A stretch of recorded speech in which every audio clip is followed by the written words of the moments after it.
அடம் பிடிக்கிற குழந்தைய அடிக்கலாமானா கண்டிப்பா அடிக்கக்கூடாது.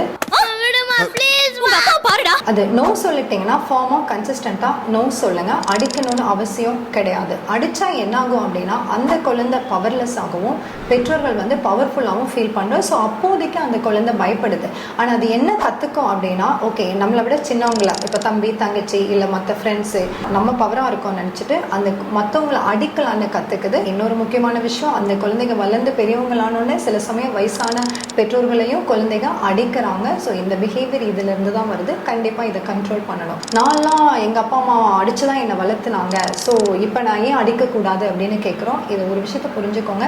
அந்த காலத்தில் எந்த குழந்தையும் 5 வயசில் எனக்கு ஸ்ட்ரெஸ் ஆகுச்சுன்னு சொல்லலை, நீ அடித்தனா போலீஸுக்கு போயிடுவேன்னு சொல்லலை, நான் அடித்தனா இது ஃபிசிக்கல் அப்யூஸ்ன்னு சொல்லலை. ஸோ சோஷியல் மீடியானால் நிறையா இன்ஃப்ளூயன்ஸ் இருக்குது, நிறைய விஷயங்கள் குழந்தைகளுக்கு தெரியுது. ஸோ நம்மளோட பேரண்டிங் ஸ்டைலை மாற்றி தான் தீரணும். குழந்தைய அடிக்கக்கூடாது.